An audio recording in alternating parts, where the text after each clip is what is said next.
Hello and welcome to Fantasy Football by Ben. Today is Friday with my guest. I don't know which side you're on. I think it's that way, but it might be that way. I think it's this way though. So today we're gonna start off by doing the players like 2 weeks ago we did. I was sick last week, so we didn't get to do it, but we're gonna do the players outside, the quarterbacks outside the top 12, and then the running backs outside the top 24, and also inside. So we're gonna pick. Okay, you want to explain this because it's not going very well for me. Sure. Yeah. So there's a website called Fantasy Pros that it kind of takes all of the experts. Well, who I think it's probably people that choose to be a part of it, but it's people that actually are professional fantasy experts. So people that make money doing it, and they submit rankings to this, and then they average out the rankings for each player. So, for example, if like the majority of people have Russell Wilson at number one quarterback, then he would be the number one quarterback. But the rankings do not mean like really anything. Like it's just like across the industry of fantasy football. I mean, I guess they mean something, but it's across the industry of fantasy football. They take those rankings and then they just average them out. So there are players that will kind of get lost in the shuffle.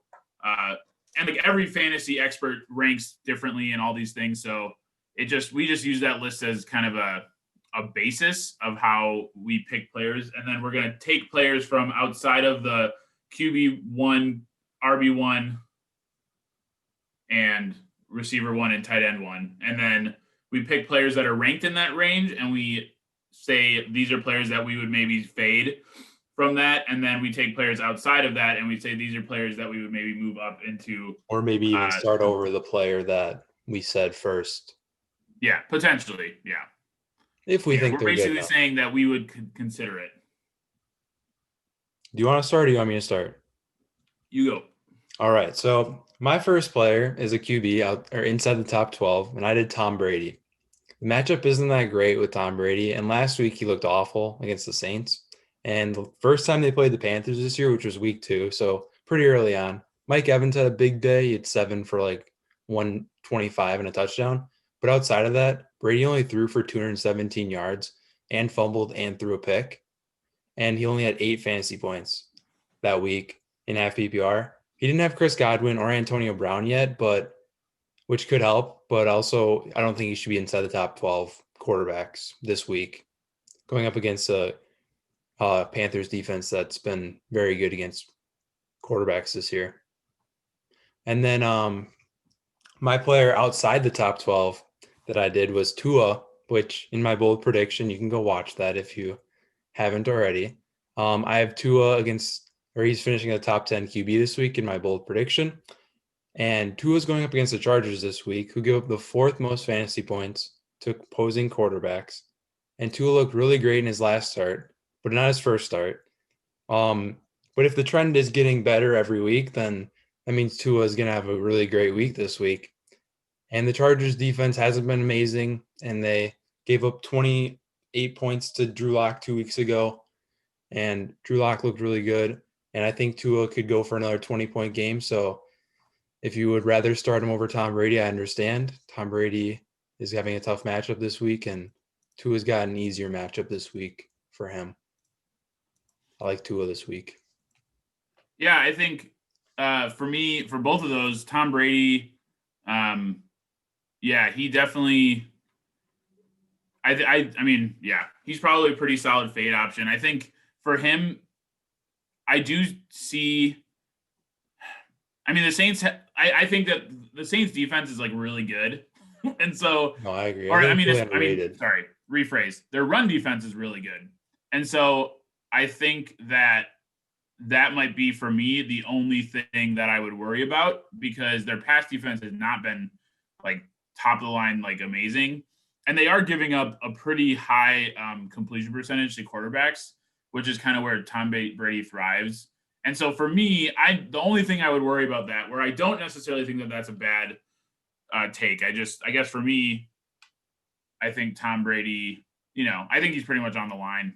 I think, though, they're going to run the ball a lot because the Panthers give up so many rushing yards. Oh, they're playing the Panthers, not the Saints. Yeah. Sorry. The Panthers give up a lot of rushing yards, but they don't give up a lot of passing stuff. Yeah, they're okay. Yeah, they're giving up. Well, yeah. They're like leading the league in yards per carry against them. See, it makes sense that I was saying that because the Panthers have allowed 68.8% completion percentage to quarterbacks, which is my only thing. Which I was saying Saints, but I meant Panthers that whole time. Yeah, no, I So if know. I was being confusing, but what I was saying is that's my only concern is that I think that I do agree that Brady, I don't think this is like the best matchup for Brady, and that would definitely mean that you should fade him. But so this is my only thing.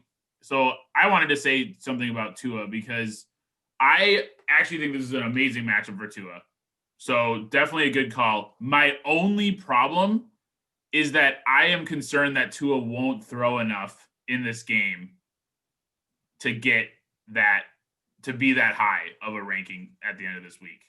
That's my biggest concern. I think if he was definitely going to have that many attempts, then he would definitely be up there. But that is my biggest concern for Tua this week because against the Chargers, I think quarterbacks are only throwing like 37 pass attempts per game, which, I mean, that if Tua is like super hyper efficient, then that's fine.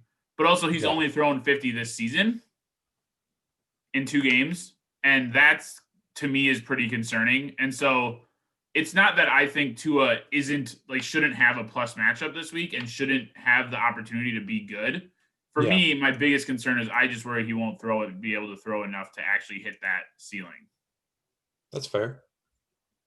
But I think though that it could be a high scoring game. And I think that it could be close like the Rams last week. Or he actually didn't throw against the Rams. Who'd they play? Oh, the Yeah, the Rams was Cardinals. the Cardinals, yeah. Yeah, the Cardinals he threw quite a bit. But the Cardinals defense is pretty good, I thought. I don't know. Yeah, I mean, yeah. And that's what I'm saying is like because against the Cardinals, he was just very efficient Yeah, no, I agree. and definitely like I mean, he has the position players to be good. And so and that's what I'm trying to say. I'm not disagreeing. I'm just saying that's my worry. Yeah. No, that's fair. Like that's where I look at Tua as almost a boomer bust, but not because he's gonna bust, but because It might be the like game. fantasy wise he might bust. But I Yeah. think Tua will be good this week. It just is a matter of will he be good at fantasy. Yeah. That's Well, fair. and so that actually works perfectly because that goes into my for first fade. My fade for quarterbacks is Justin Herbert. So the Dolphins have been pretty good against quarterbacks through the air. However, on the ground is probably the biggest worry. So the Dolphins are giving up the 6th most fantasy points on the ground to opposing quarterbacks, which is not great. And Herbert realistically has been running. So that's kind of, I think, where people are leaning towards putting him up. And then also because he's just been consistently good as a fantasy start this year. But my biggest concern is so the Dolphins have struggled against mobile quarterbacks, but you also have to look at who they've faced because they've played Kyler Murray, they played Russell Wilson, they played Josh Allen, and they played Cam Newton. That's 4 games. And then in the games that they played, Jared Goff, Joe Flacco, Jimmy Garoppolo, and Gardner Minshew, those guys, none of them put up more than 15 fantasy points in any of those matchups. And so I think a lot of where the Dolphins have looked good against quarterback or looked bad against quarterbacks is exclusively because of those 4 matchups against guys that can run. Whereas Herbert has run some this year and has actually been, I think, surprising in how well he's run. But because of that, I don't think that is who Herbert necessarily is, though. And so I think he does have the potential to run well, which I think gives him a high floor this week. But having a high floor does not necessarily mean you have a high ceiling. And so that's kind of my thought. So I would fade Herbert, and the guy that I would consider maybe moving up in those is actually Daniel Jones. And so Daniel Jones is kind of a joke in a lot of ways, mostly just because he's a meme now.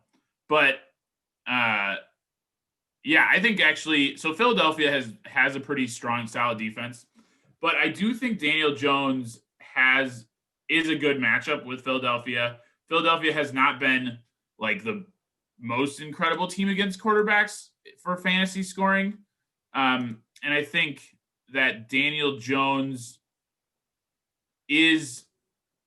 So the last time he played the Giants, he had 21 fantasy points. And in The that game, he Eagles? had the 92 rushing yards, which is the game that he fell on his big run. And I think in games that Daniel Jones has had a plus matchup running, he's been pretty good. And also, Daniel Jones has had he has had 4 or 5 games where he scored over 20 fantasy points. And the games that he didn't were against Washington, San Francisco, and then Dallas, but I mean, that should have been different probably, but that's fine. But in those games that he scored over 20, he only one of them did he break 270 passing yards. Wow. And he still scored over 20 fantasy points in those games. So for me, I think that this is a plus matchup for him. And I think he's definitely someone that is going to be understarted this week. And I think he's definitely someone that should be considered a start. That's good. I thought that you were going to say Drew Lock, because I know you like Drew Lock this week. And he's I do. I think Drew Lock is an awesome matchup. Yeah. And I think Drew Lock is just, I don't know. Yeah. Drew Lock is another guy. Definitely consider starting him. Because he's going against the Raiders, right? Yeah. Right. And the Raiders actually have not been that bad against quarterbacks this year, but they have been bad against quarterbacks in fantasy. Safeties. What? They have good corners and safeties, I said. Oh, yeah. Yeah, so they've been good in real life, they've been pretty good in real life against quarterbacks. But in fantasy life, they have given up a ton of points. And that's mostly with, Tom Brady, Patrick Mahomes, and Josh Allen just tore them apart. And I'm not saying that Drew Lock is anything close to them, but even in the game, Baker Mayfield only had 8 fantasy points against the Raiders. But in that game, Cleveland's running, they just ran an insane amount. I think Baker only threw 25 passes, if even. Well, and it was really windy. It was, yeah. That was because it was a 15-6 scoring game or something like that. Right. Yeah, and I think that, I don't know, Denver has had a bunch of pretty high scoring games too. Well, okay, so since Drew Lock has been starting again. Yeah. So the very first game that he started, they scored 18 points. But then in the next games, it was 43-16, 30-31, and 27-34. So all of those games were almost 60-point scoring totals. And so the Raiders are also in that. So I think for me, I think it's going to be a high scoring game. Yeah. And in the games that have been the highest scoring, other than the Chiefs, which the Chiefs have a really good defense and a great pass rush. But the last 2 weeks, Drew Lock has looked really good fantasy-wise. And in those games, he's threw 41 and 48 passes, and I think that he'll do that again this week. All right, let's move on to the running backs. So the running back that I picked for being inside the top 24 that shouldn't be inside the top 24, in my opinion, is Mike Davis. In his last 3 starts before Christian McCaffrey came back last week, he definitely underperformed. The last time he played the Buccaneers, though, he had 8 catches for 74 yards, and he came in late because Christian McCaffrey got hurt.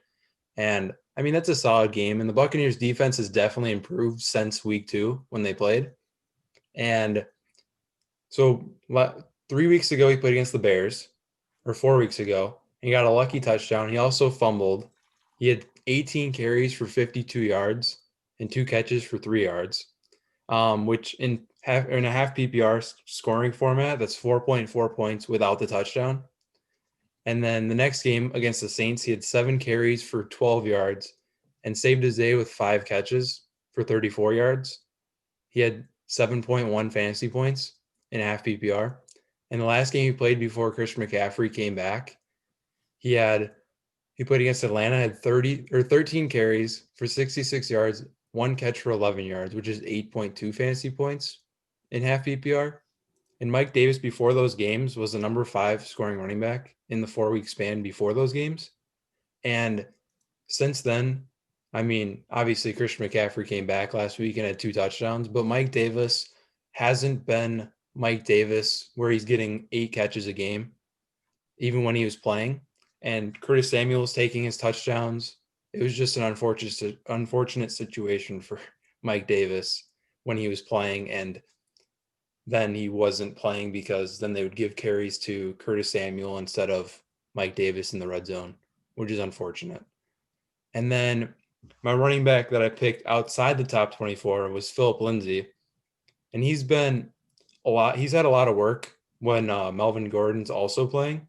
And Phillip Lindsay, well, so they don't really use Phillip Lindsay in the passing game. And that's where Melvin Gordon is definitely more useful. But in the last 3 weeks that both of them have played since week 7, Gordon had 17 carries for 68 yards and a touchdown against the Chiefs. He also fumbled. And the next week he had 8 for 26 and 6 for 18. But he's also used during the receiving down, so he gets like 5 catches or 3 catches or 2 catches. Lindsay in those weeks had 9 for 79, 6 for 83 and a touchdown. He had a 50-yard touchdown though. And then also he had 8 for 23. Since he's been back from his toe injury, he's been leading that backfield in rushing yards. And I mean, the week that Melvin Gordon was suspended, Phillip Lindsay had 23 carries for 101 yards. And this week they're playing against the Raiders, who give up the most rushing touchdowns per game on average. And so this could be a big week for Phillip Lindsay. I know you're really high on Melvin Gordon this week, though. And it's interesting because for me, I'm high on Melvin Gordon. I am high on Melvin Gordon, and that's definitely for a very similar reason that you're high on Phillip Lindsay. I mean, it's definitely the matchup. I think for me, and did I have? Okay, so I didn't have Phillip Lindsay in my top 30, but I mean, even with everything with what you just said, I think I would even considering him putting him up there. Also, like I definitely was considering it. No, I think that's an awesome call. I think Phillip Lindsay and Melvin Gordon can both have good startable weeks. But you're right. I mean, Phillip Lindsay so his last 3 games, he only had 1 dud of those, like running the ball. And those 2 games where you said he was 9 for 79 and then 6 for 83, those 2 games, that is like he literally had over 7 fantasy points in both those games with under 10 touches. Yeah. That's amazing. In his 6 for 83 game, he had a catch, and that was his only game this year where he's had a catch. Oh, actually, the first game he played he had a catch. But outside of that, he hasn't caught a ball this year. Yeah. Yeah, and I think that's a great call. I think if you're looking for a guy that is probably under rostered in a lot of leagues where I'm sure he's not like actually on I'm sure he could be available. I think Lindsay could definitely be a good start. I do think that you might have knocked down Melvin Gordon a little bit for me. I think I had him at you had him at 11. 11. Yeah, I guess there's a part of me that feels like Melvin Gordon needs to go off at some point this year, but maybe that's just being a little too optimistic. Oh, yeah. Well, and I think it did hurt him a lot, though, that he fumbled against the Chiefs. Because ever since that game, he had 17 carries, but ever since that game, he's had under 10. Is Melvin Gordon even in the ECR? Oh, here he is. Is he like? Yeah, he's at 7. So for the listener, Melvin Gordon's at 17 for the average rankings, and then Phillip Lindsay's at 26. So there is a pretty close. They're pretty close. Yeah. Yeah, and honestly, for me, my only thing is it is just the number of touches that Melvin Gordon has averaged because, I mean, last week was like the only game that he's had under 7 touches or under 10. Yeah, that's the only game he's had under 12 touches this season. And it was, and I mean, if you watch that game last week, like Denver was down, and then Drew Lock like led that comeback, which then they didn't get the touchdown at the very end. But that was just not a run game, Right. I mean, Drew Lock threw 48 passes. So Yeah. it wasn't like that wasn't a positive game script for either Lindsay or Melvin Gordon. I think that realistically this is a good call because Denver probably is going to be a fantasy player's dream. I think they're going to be like the type of offense that you want to have a part of. My only thing with Melvin Gordon, why I favor him is just because, especially if we're looking half PPR, I mean, I just think he's just getting the touches. And for me, that's why I put him up. It's not fair. Because I think Phillip Lindsay's probably been, I mean, he's definitely been better this year. And it kind of stinks that he hasn't been getting the rushing workload that Melvin Gordon has. But, and then hasn't been existent in the past game, which I never thought he was like a bad receiver. I mean, but Melvin Gordon definitely he probably is a better receiver than Phillip Lindsay. But you would just think that wouldn't mean all of the passing downs would pretty much be Melvin Gordon. I did want to say something about who's your first guy? Mike Davis. Mike Davis, yeah. Yeah, so Mike Davis, it's funny. So I have him at 13 in my rankings. And where did I have him? I don't know. 13 as well, yeah. Oh, you did? Okay. Well, yeah, I think for me, it really, you were right to say, because I think it's really about just the Buccaneers defense. Like they were awesome against Alvin Kamara last week. And then when you have a guy, like, I mean, when they play the Giants, Wayne Gallman scored 13 fantasy points. Yeah, that and I mean, I definitely think Mike Davis is better than Wayne Gallman, but really what that is Tampa Bay has been really most of the running backs that have done well, they've had to work for their fantasy points. Because even Christian McCaffrey in week 2, he had like 90 yards, but then he had 2 touchdowns. But they were rushing touchdowns. They weren't receiving. And what you were saying about Mike Davis is great because Mike Davis, the way that where he gets his points is going to be receiving. Catching, yeah. And Tampa Bay is just amazing against running back receivers. Well, they put David or White on him. Yeah. That's the problem. It's so hard. They took away it's so hard Aaron to Jones. get points that way. They took away Aaron Jones when the Packers played him. Yeah. Well, and they've only given up 1 receiving touchdown, and it was Alvin Kamara in week 1. Yep. And then in week 1, Alvin Kamara had 50 receiving yards and only 16 rushing yards. So, yeah, no, I think that's it's really smart to fade Mike Davis. I mean, I will be starting Mike Davis this week because I have him on every single team. Except for ones that you traded away. Yeah. But I have him on pretty much every single team, every single fantasy league, and I very much plan to start him because why wouldn't I? Anyway.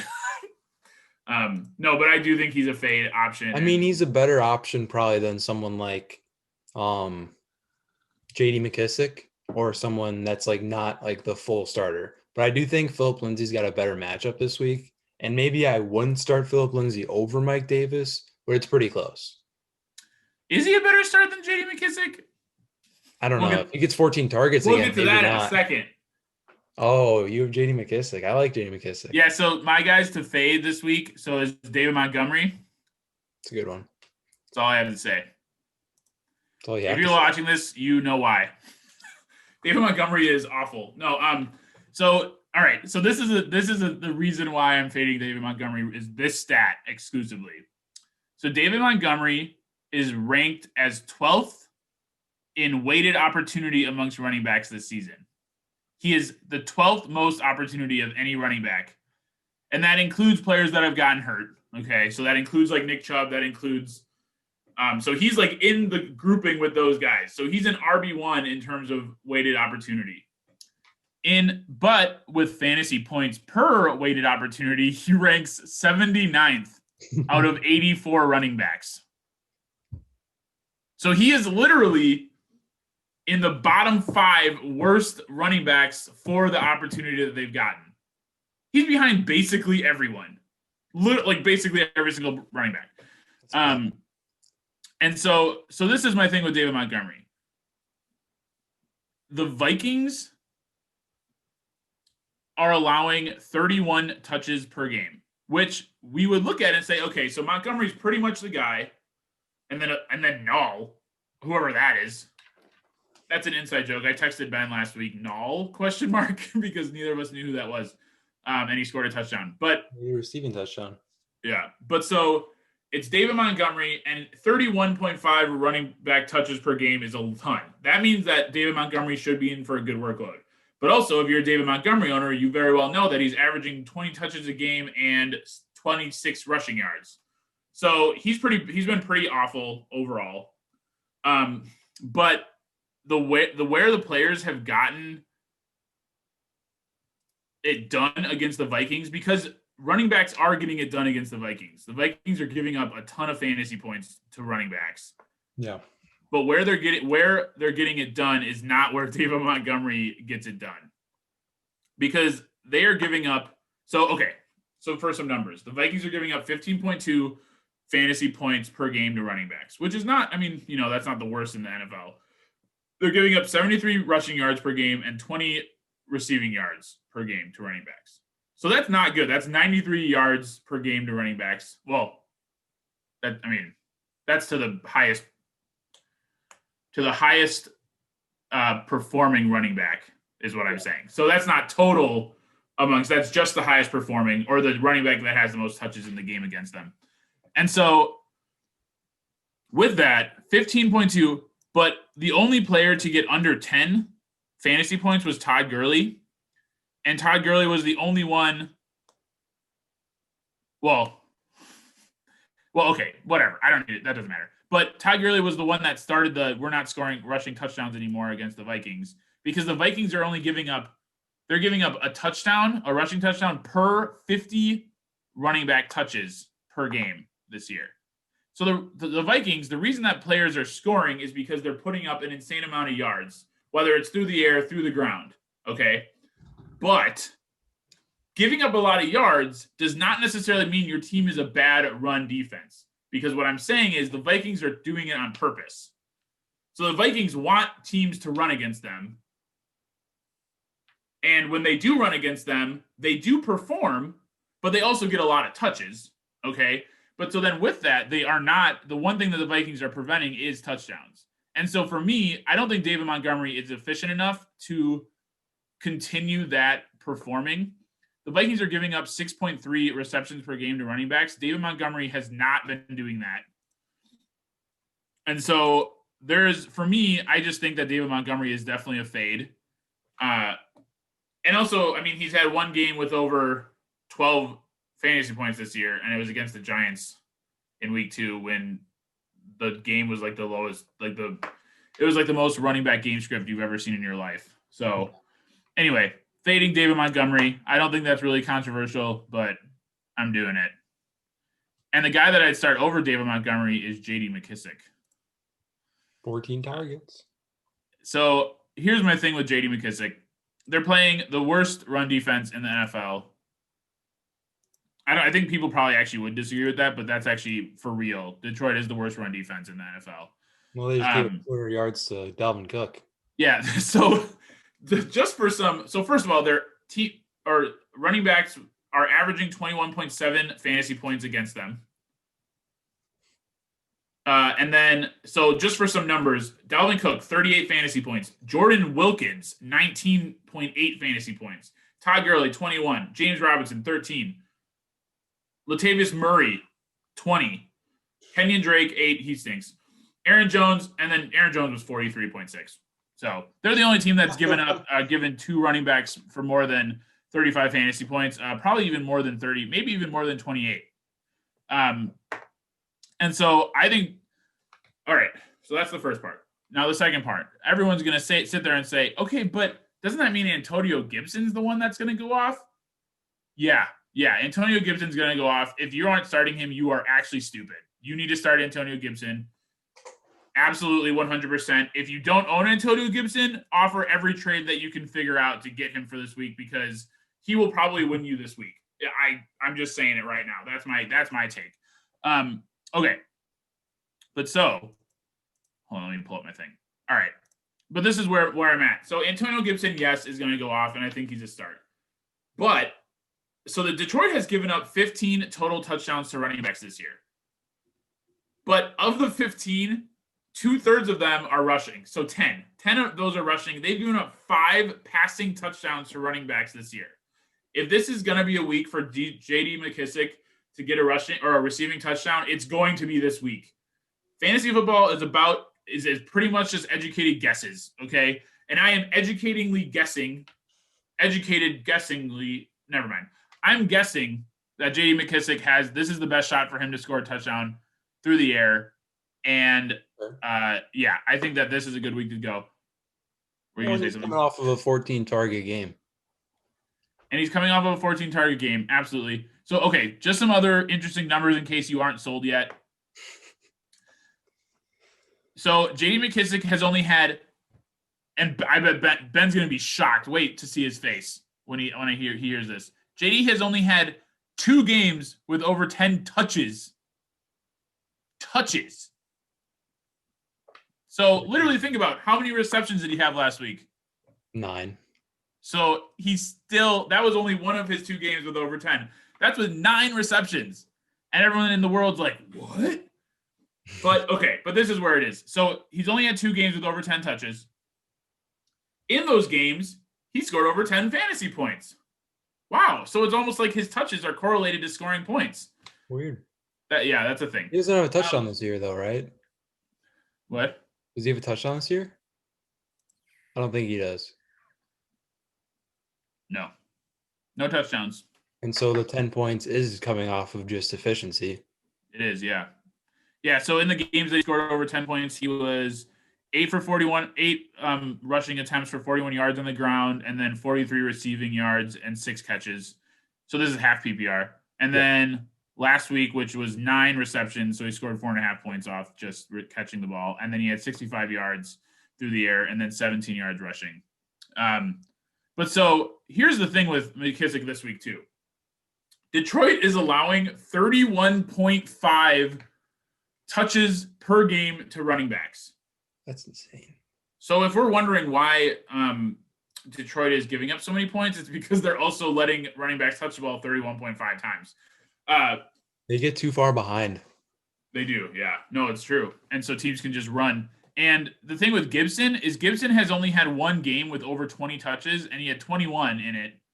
He's only had 1 game that had over 18, what was it? I think it was 18 rushing attempts. Well, either way, he had 20 rushing attempts in a game, but that was the most he's had by a lot all year. And so this is what I'm trying to say with that number. I think that Gibson has a shot at scoring or going big pretty early, which gives J.D. McKissic more room for touches. If J.D. McKissic can get over 10 touches in this game, I think that he will be a top 24 finished scoring running back this year or this week. And I think that that's going to happen. So I would say start McKissic if you got him. Go trade for Antonio Gibson. I mean, people probably won't give him up, but maybe like Chris Carson or someone not that good. And go get Antonio Gibson. So that was good. All right. Wide receivers. So Eric's not going to like this one very much. Wide receiver inside the top 24 that I picked was Adam Thielen versus the Bears. Adam Thielen hasn't been good the last 3 weeks. And so the Bears only have given up 3 passing touchdowns this year. And one of them was last week to A.J. Brown, which makes sense. And then I don't know what the other 2 were. But Adam Thielen hasn't been very good in his last 3 outings, though. And he hasn't been seeing very many targets. He had 5 targets, 4 targets, 5 targets the last 3 games that they've played. He caught 3 passes, and then 2 passes last week. And for a total of 116 yards and 1 touchdown in the last 3 weeks. 116 yards and 1 touchdown last 3 weeks combined. And I don't like Adam Thielen this week, especially going up against pass defense like the Bears. And with Kirk Cousins, I think it's going to be a good idea for them to hand the ball off to Dalvin Cook, and that's what they've been doing the last 3 weeks. Well, no, because Adam Thielen, one of those games was against Atlanta, and that was Alexander Madison. They just apparently couldn't move the ball against Atlanta. Because still, even without Dalvin Cook, he only had 5 targets, and 3 catches. Yeah. That was the biggest game, though. That was the game he scored a touchdown. He had 51 receiving yards on 3 catches. But outside of that game, he's had 3 for 27 and 2 for 38 last week. It just hasn't been Adam Thielen's game for like the last 3 weeks. And then my wide receiver that I picked outside the top 24 that should be inside the top 24 is Christian Kirk. He was also my bold prediction video, and consensus has him ranked 29th right now on Fantasy Pros. And in my rankings video, I had Kirk ranked 16th. In my bold prediction, I said that Kirk would finish as a top 10 receiver for 4 weeks in a row that he's played. Kirk in the last 3 weeks that he's played is outscoring DeAndre Hopkins in those weeks. In the same offense, Hopkins the last 3 weeks has 15 catches for 206 yards and 1 touchdown. Kirk has 13 for 234 and 5 touchdowns. This week, Hopkins is getting covered by Tre'Davious White, and so I kind of am worried about that, but at the same time, that means Kirk will get more targets with whoever's covering him on the other side. And so he's their big, deep guy, and I think that this is going to be a good week for Kirk, and he's coming off of a game where he had 130 receiving yards and touchdown.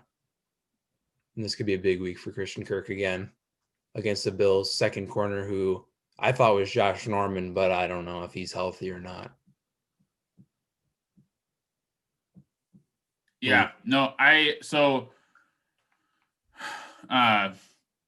for Adam Thielen, so originally I had Adam Thielen in the top 10, and I was like, everyone's stupid for having him so low. And that was mostly because after watching the Vikings the last 2 weeks, I was like, man, the Vikings I think are better than they have been. They're like actually a good team. But this is the thing. The thing that put me off on Adam Thielen was this stat. So this is where I'm saying this is a very good call on Ben's part. Because this is what I read. The Bears. So I was this was my thought originally. I was like, if someone's gonna do well, I think it's Adam Thielen, because even though the Bears are the most terrifying one of the most terrifying defenses in the NFL, I still think that the Vikings will do something. But then I read this: Kyle Fuller and Jalen Johnson, so the two corners on the Bears, have allowed just 50 of 102 passing.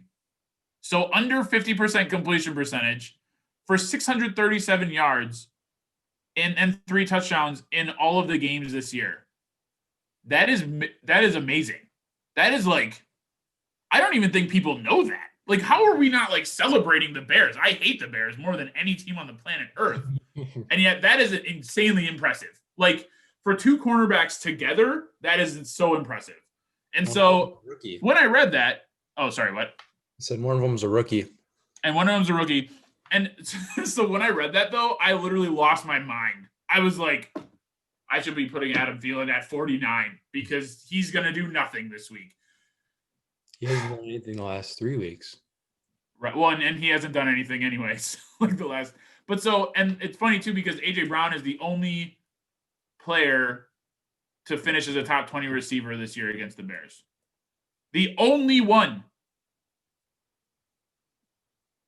The only one. Where do you have Thielen ranked? I'm siding with Ben on this. I'm moving him down to 49. And yeah, Christian Kirk, You didn't like Christian Kirk this week. It's not that I don't like him. I just, I think you probably are starting him if you got him. But my biggest thing, and I think what you said about Tre'Davious White is the thing, right? Because DeAndre Hopkins is going to be dealing with him all game. And that just opens the floor for Kirk, because who are the Josh Norman and Levi Wallace? It'll probably be the Wallace mostly, but I think Norman might be back this week. I don't know. But Levi Wallace has probably been better than Josh Norman was anyway. So, Josh Norman has that meme too, where he's getting stiff armed by Derrick Henry. Right. But here's the thing. So the one thing for me why I think that there's a lot of validity to what Ben's saying with Christian Kirk, and why Christian Kirk, I think, has the potential to have his 4th week in a row. Even though it is a bold take, but the reason why I think that's impressive is mostly because the Bills have allowed 11 different receivers to finish in the top 31 in fantasy this year. and they have not played 11 games. So that means they've had games where that two receivers have scored in the top 31. I do think that Kirk could see another big game. And realistically, I mean, Kirk, what did he do? Didn't he have that one game where he had like 3 catches for 1,000 yards? No, but he had like those 2 huge catches. Two catches for 86 yards. Yeah, he had 2 touchdowns too. Yeah, and that was his highest fantasy scoring game. No, last week was. Oh no, you're right. That was. I think last week was close. Wait, no, that was in standard scoring. No, it still was. Yeah, he had 21 to 20. Well, last week was definitely his best game though. He had 5 for 130, right? Something like that. 5 for 123 and a touchdown. Yeah. So anyway, what Ben's saying is 5 touchdowns over the past 3 weeks is really impressive, and I think that he's onto something that Christian Kirk should probably. Yeah.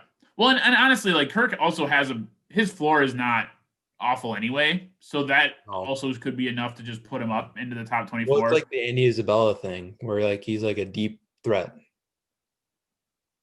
Well, yeah, but they're on the same team. I know. Okay, so it's like Mike Evans or Mike Williams. Where I think like a 4 for 80 and a touchdown kind of thing.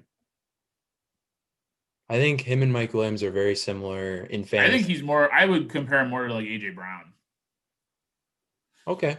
With his play style, because Brown is a really good deep guy, but he's also a big rack guy. Yeah, he does a lot of stuff over the middle of the field, and I think Christian Kirk. I mean, I think he's making his living right now as a deep guy, but I don't think that's all he is. No, yeah. Is I guess what I'm saying. But anyway, no, I like those. Good things. Thank you. All right, so I'm going to say my first thing, and it's fade DK. If you watch this, literally anytime I pick a guy to fade, it's always the guy that's being covered by Jalen Ramsey, because Jalen Ramsey is still like amazing against cornerbacks. And it's not, so I think I was looking that he's only like he's the 6th best corner this year again in analytics against receivers. But fantasy wise, he's the best. I love DK Metcalf. I think he's amazing. And maybe it's not because I love him as a player, but more so I just think he's awesome for football. And there's a possibility that I'm really wrong and DK has like 50 fantasy points, but it's most unlikely because Jalen Ramsey has just been amazing against what position? Wide receivers this year. And so I think, so DK in the expert consensus rankings is at 4. So I do want to say I partially am only saying to fade him just because, like, I think it's interesting sometimes to hear people say stupid things, but it is a fact that the Rams are the best defense against wide receivers this year in fantasy. They just are. And I think for me, a big part of that is Jalen Ramsey, and I think Jalen Ramsey will be covering DK. And that to me says, okay, so if one of him or Tyler Lockett is going to go off, I think it's more likely that Tyler Lockett will, just because of the Jalen Ramsey factor. But if you look, so the highest scoring, okay, how do you say this? The highest scoring receiver on each team against the Rams this year, let me just tell you those numbers. 13, Amari Cooper. 9, Deshaun Jackson. 13, Cole Beasley. 6, Darius Slayton. 4, Terry McLaurin. 15, Deebo Samuel. 9, Allen Robinson. 8, Jakeem Grant. So there has not, the only player that has scored over, or the highest is 15 fantasy points, and is Deebo Samuel, and he had 6 catches for 66 yards and a touchdown. Deebo is not being covered by Jalen Ramsey in that game. And so I guess my thing is, if those are the highest points, I mean, yes, there is a possibility, like also like Russell Wilson was not the quarterback on any of those teams. Although Dak Prescott was one of those quarterbacks that they went against. Josh Allen was one of them. But other than that, they haven't really played any good quarterbacks. But I think that Russell Wilson is good enough that he probably will still be good. Yeah. But it does worry me with DK. And also David Moore has kind of come on a little bit as a deep guy too. And Tyler Lockett has always been a deep guy. So I guess my thing is I worry about DK the most just because of Jalen Ramsey. And it is possible that this is the first game that receivers go off against the Rams, but I just don't. I mean, even if it happens, I just don't see DK being a part of it. So that's where I'm fading DK. Does that mean you shouldn't start him? No, probably not. But I mean, I guess if you were like stacked at receiver. What? I say he's probably been your best receiver. Yeah, most likely. Yeah, I mean, it's possible that there's a player out there that has like Terry McLaurin, Stephon Diggs, or like, I mean, Stephon Diggs. There's a good chance that you got Stephon Diggs and DK, and you could even have a guy that I would probably play over DK too. Yeah, like Robby Anderson, maybe Brandon Cooks, maybe Christian Kirk, maybe Will Fuller. Those are all guys that you could possibly have, and Christian Kirk. Those are all guys you could possibly all have on your team with DK. And so if you do, I would maybe consider starting those two over DK. But anyway, and then the guy that I'd be moving up in my rankings is Brandon Aiyuk. He's just got an awesome matchup. And I think he's supposed to be back this week, right? Yeah. Yeah. And Debo was supposed to miss again. Oh, Brandon. Wait, wasn't Brandon Aiyuk out last week? Yeah, because of COVID close contact. Yeah. Okay.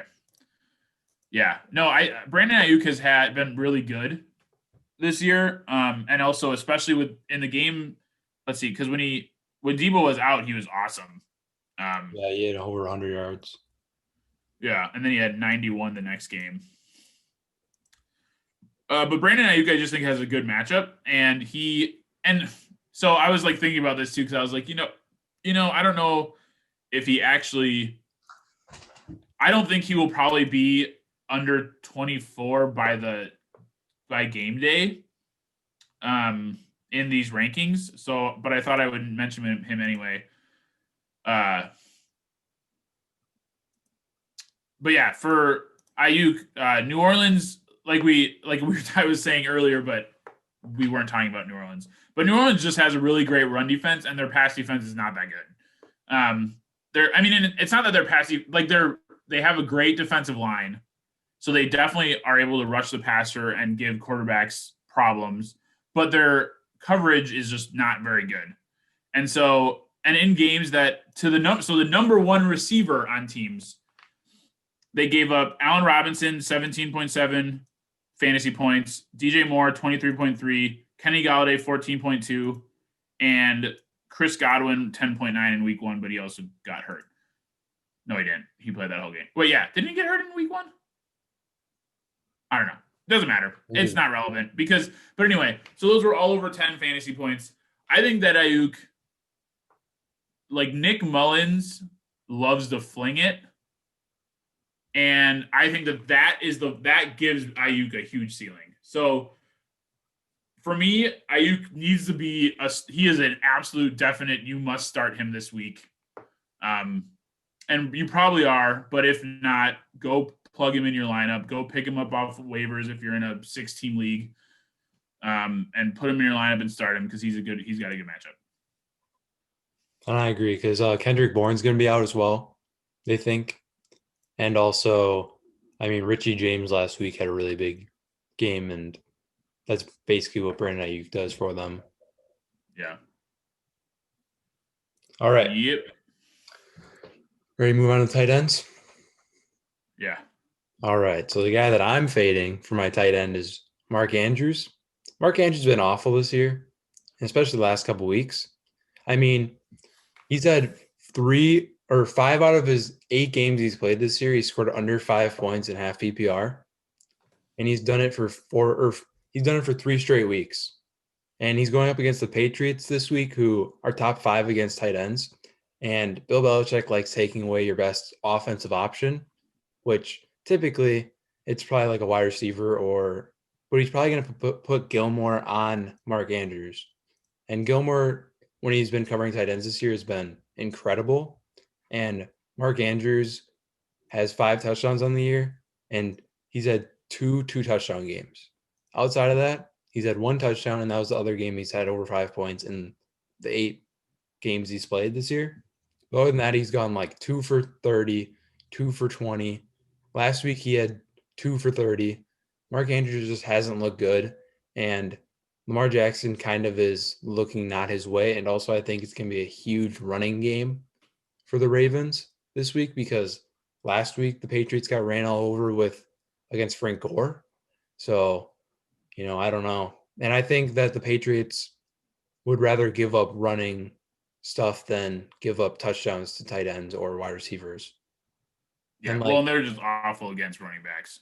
Oh yeah, and the Ravens could just run all day because they have 8 different running backs that they can switch off between in that backfield. And Lamar is one of them as well. So then the tight end I have inside the top 12, or that outside the top 12 that should be inside the top 12. I have Logan Thomas, all to my bold prediction. Go watch that video if you haven't yet. In consensus, he was ranked 17th, and I had him at number 10. And so I'm a little bit ahead of them.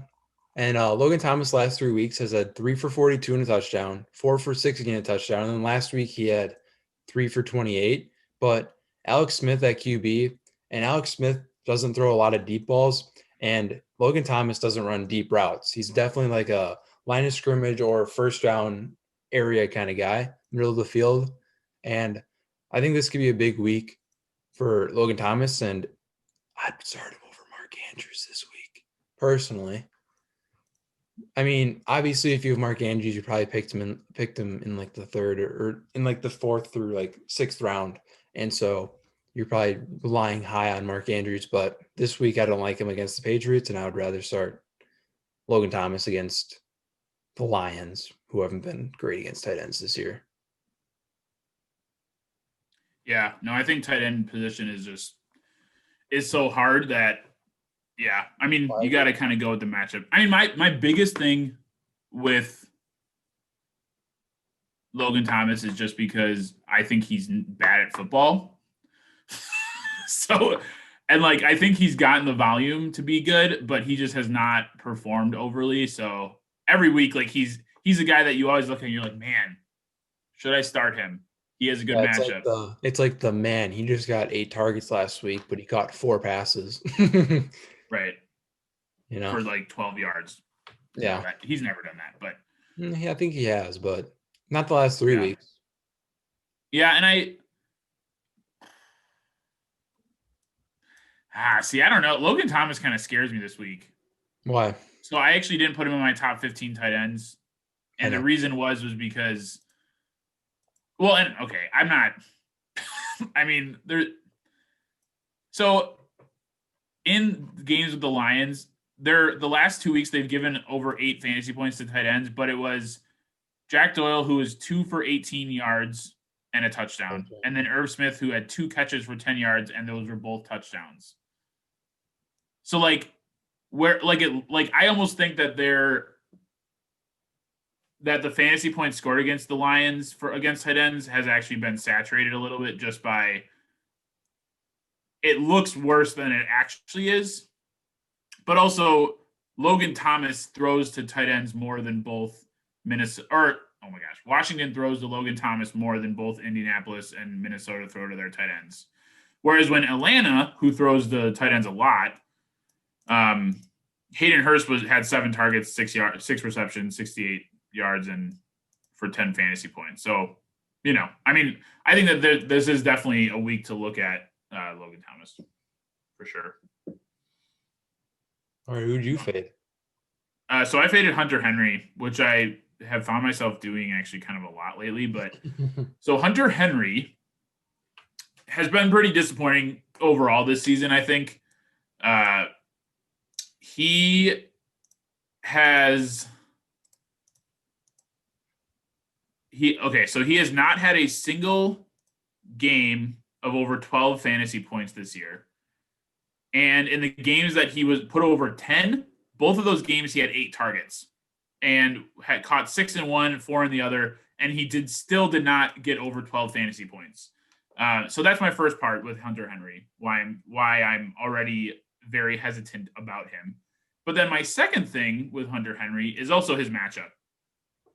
Because Miami, where, yes, their defense has just been good overall, but Miami is only allowing 6.9 fantasy points to tight ends this year. And just to give context, the league average for teams against tight ends this year is 10.5. So Miami has been very good against tight ends. The Chargers have been scoring 12.9 fantasy points for tight ends, which is better than league average. However, Hunter Henry is only averaging 7.3. So they are scoring almost 6 fantasy points per tight end, or of the other tight ends on their team, which is like Parham and those other guys. And so Hunter Henry's not even getting the bulk of the fantasy points, or he is, but it's like almost half. It's close, yeah. Yeah, so that's not very good. And I think that this is just a bad matchup for Hunter Henry. And I already said that Justin Herbert was my fade for quarterback because I think that Miami just has a good defense, and I'm just concerned. So I'm fading Hunter Henry, and I am starting Bobby T. Okay. Robert Tonyan over him this week. So Robert Tonyan has been meh after his big boy game. But he's seen 4 or less targets in 5 of his games. So he's had 3 games where he's had over 4 targets, which, tight end is a pretty volatile position. So he probably has been a pretty decent start most weeks just for potential for ceiling. But then we're also looking at Allen Lazard coming back for the Packers, which could definitely hurt Tonyan as a ceiling. However, I really like Tonyan's matchup because let's see, what was it? Jaguars. The Jaguars have allowed 7 touchdowns to tight ends this year, and the only team that has allowed more to tight ends is the Falcons, which is 8.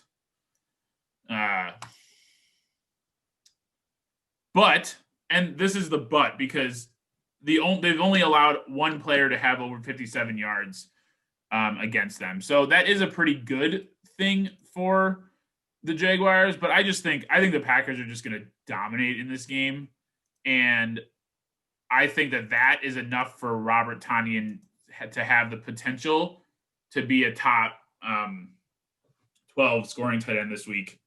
Because even if he gets, so against Minnesota, he had 5 catches for 79 yards, which was 10 fantasy points, and that was probably enough to be a top 12 tight end that week. So for me, I think that's the type of thing that we could see from Tonyan.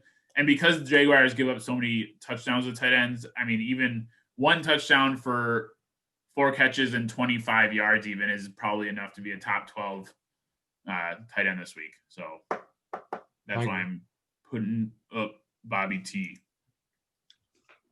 All right, so now we're going to do the rankings comparison.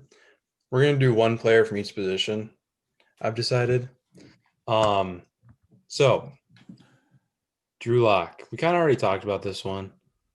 I had him ranked 20th, and you had him ranked 11th. I like his matchup, but I was kind of thinking about if Judy doesn't play, and he hasn't practiced fully this week yet. And I was kind of thinking, if Judy doesn't play, I would have him ranked 20th. But I do understand where you're coming at, where they're playing against the Raiders this week, and it could be a really high-scoring game. But also, I was going at the fact that the Raiders give up a lot of rushing touchdowns and a lot of rushing yards. And so I don't know how much they're going to have to throw the ball, and I think they could be winning this game if it comes down to it, which means that Drew Lock won't throw the ball as much. But he threw the ball 48 times last week, like you said, which is incredible. Yeah, so I think my so things just, and this probably is just helping Ben's case more than mine, but so Drew Lock has not thrown, he's only thrown for over 254 passing yards once this year, and that was last week. I do think that Drew Lock is trending up and it's really the last 2 weeks he's thrown over 40 passes. So, 40,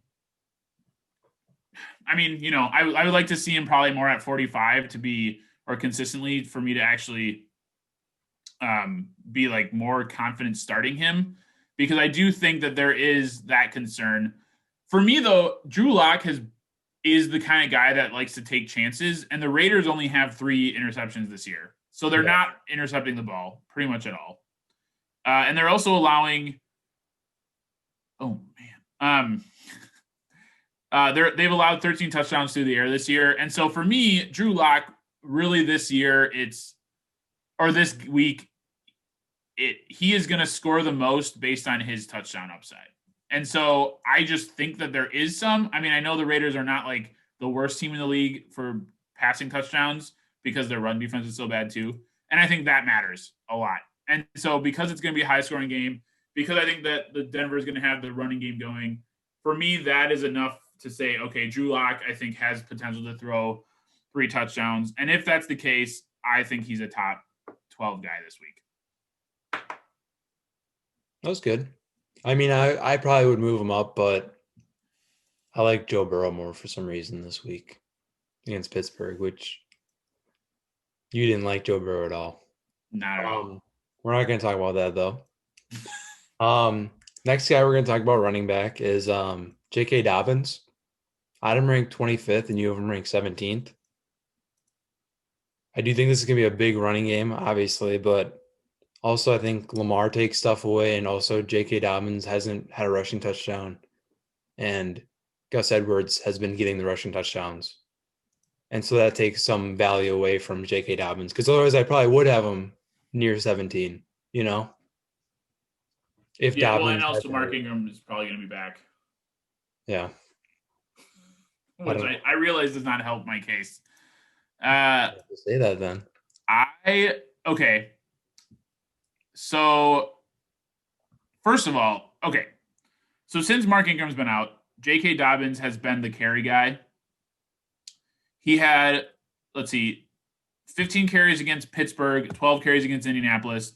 Pittsburgh, who I think, well, and maybe we've figured out at this point that Indianapolis does probably have the best defense in the NFL, but Pittsburgh has an amazing defense also, and J.K. Dobbins ran for 113 yards against them, only 30 yards against the Colts. But again, those are probably 2 of the top 5. Those are both 2 of the top 5 defenses in the NFL this year. I just think that J.K. Dobbins is probably the best running back in this backfield, and I think. Oh no, I agree. As we've seen the season go on, now that he's actually gotten his shot, I think for me, we might then now start seeing him be the head of the backfield. I do think it's really hard when you have a 3-headed monster in your backfield, and then and that's not even including Lamar Jackson. So maybe they all should be under 20, but I went for more the potential because New England's run defense is so bad. That I was just thinking, if one of those 3 guys is going to go off, it's Dobbins. And I feel like one of those guys needs to be a top 24 running back this week. So I just picked Dobbins. That's fair. For wide receiver, I had Robby Anderson at 23 and you had him at 15. I just don't like his matchup with Tampa Bay this week. And Tampa Bay, like I was saying, has been getting better every week. Robby Anderson, the first time they played Tampa Bay, was really good actually, though. But I mean, not like amazing or anything. He caught some passes and he got over 100 yards, which is 10 points. But Robby Anderson just hasn't been great recently, and it's a tough Tampa Bay defense. That's where my thought was. Yeah, and I think my justification for that ranking is just the volume. Because DJ Moore, it looked like at like a couple weeks ago that he was going to get it back, and then all of a sudden he went back down again. So for me, it's really just about if one of the guys is going to be at least a top 20 guy, it's Robby Anderson. And it is really he had 13 targets last week against Kansas City, which is another really good defense. And I think that, granted that they did have Christian McCaffrey, so it definitely is putting up their offense. But I think Carolina is. I mean, they've been in like I think on average they're in like the top 5 highest scoring games this year. Because Eventually, yeah. yeah, so they're just teams are putting up points against them, and they're putting up points against teams, and so. I mean, for me, like that's a positive game script for Robby Anderson, and I just think that it puts value on him, and really like maybe I could even say like it's his floor that sells me because he has not had a single game with under 7 fantasy points this year, Yeah. which means he's going to get targeted in every single game, and I don't know, and yeah, he hasn't had any boom games really, and maybe that's just not his thing. But if he can Well, get he only has 1 15, touchdown this year or 2. right? Yeah, he's So only scored that's 1. also holding him back a little bit from booming games. Yeah, and I do think that is the hardest. That is why he has a high floor and lower ceiling. But even if for me, if he gets 15 fantasy points this week, that's a top 24 guy for me. So Yeah, no, that's that's fair. pretty much why I put him where I did. For tight ends, we're going to talk about Evan Engram. I had him ranked 5th, and you had him ranked 8th. They're going up against Philadelphia, and Evan Engram had a really good week last week. Yeah, yeah. I mean, Also, I put him there because the Eagles have been horrible against tight ends this year, and you were talking about Daniel Jones, how he's going to be good, and I think Evan Engram has to be a part of that. Does that make sense?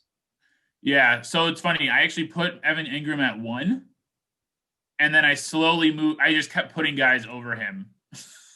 So yeah, no, I really do like Evan Ingram's matchup. And I mean, yeah, obviously, and Ben was kind of mentioning that, but the difference between 5 and 8 is not significant. We're both pretty much saying to start him. Yeah. I think for me though, if we're talking about why do I have him at 8, well, you said, I mean, I have Mark Andrews and Robert Tonyan both above him. I don't know what yours looks like. And then I put Eric Ebron way up at 4 because I think he also has an awesome matchup against Cincinnati. I have Fant out of him and Goddard and Hawkinson and Waller. Oh, Goddard. Oh, wait. Fant, Hawkinson, Goddard, Waller, and then Engram. And then for me, I have all those guys, but then Ebron, Tonyan, and Andrews. I just didn't like Andrews' matchup. I have Andrews at 9. Yeah, and I think that is the biggest difference between us is I'm still probably saying to start Andrews over Engram, but also that might not really make sense. But I'm still I don't know Engram. I really struggle to trust him this year. Well, yeah, and he's been awful outside of last week. I mean, Yeah, he's been dropping passes like crazy.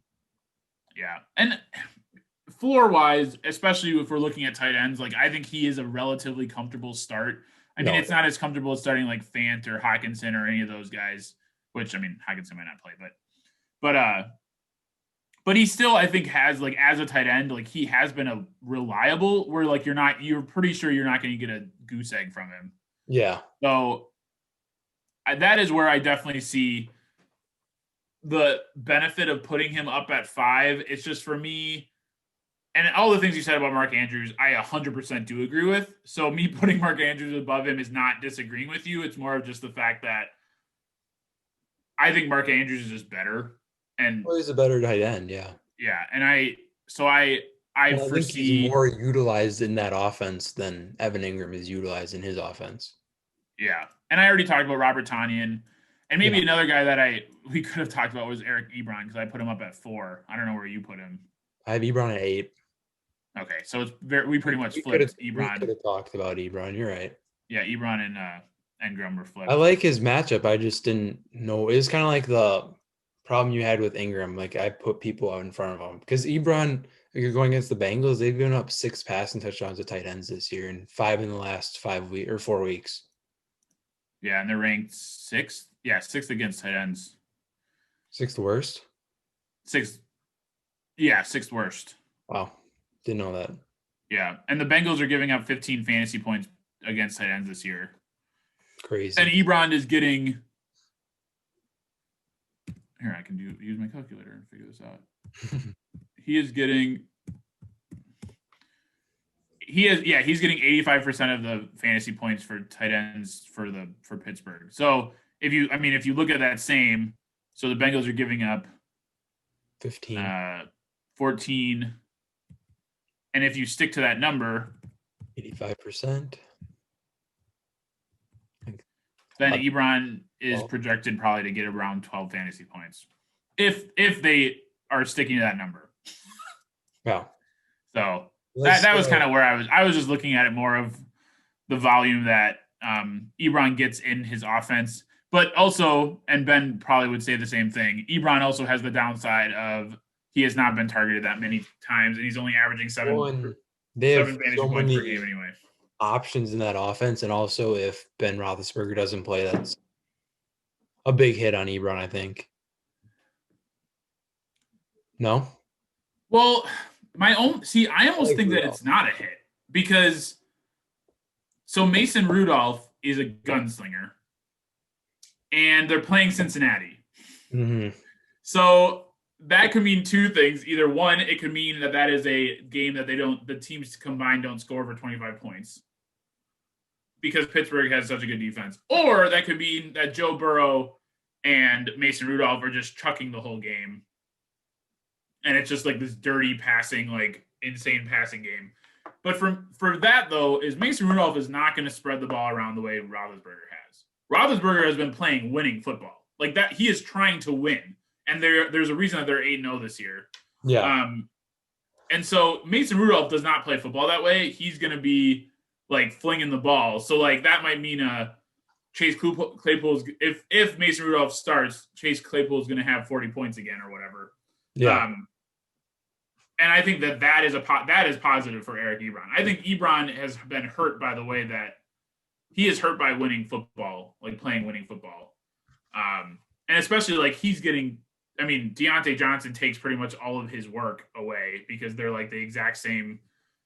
They like line up in the same way. So, and Deontay Johnson is also better than Eric Ebron, even though they're not the same position. But so yeah, I don't know. I think it is definitely the reason that we are different on Engram is probably Ebron. He's the guy that changes it. And also I'm high on Ebron. I've been high on him pretty much the whole year. So Yeah. Even though he has not done me favors. Well, he's been good the last couple of weeks. I mean, he's no Hayden Hurst, but or Hawkinson. Hawkinson. Or Noah Fant. You try to get Hawkinson, don't you? I love Hawkinson. You call him I have him on 3 of my 4 teams. Yeah. Anyway. All right. Thank you for joining me. Hope you all enjoyed. If you did, be sure to hit that thumbs up button. Subscribe if you're new. This is Eric, whichever side he's on. Thank you for watching. I hope you enjoyed. Don't forget to comment down below what ideas you guys have for Saturday videos for me. Thank you. Yeah, and also tell me that I was wrong about stuff. Yeah, talk to Eric. He'll answer your comments in the comment section, including myself. Yeah, usually Ben has to tell me that someone did, though. That's true. All right.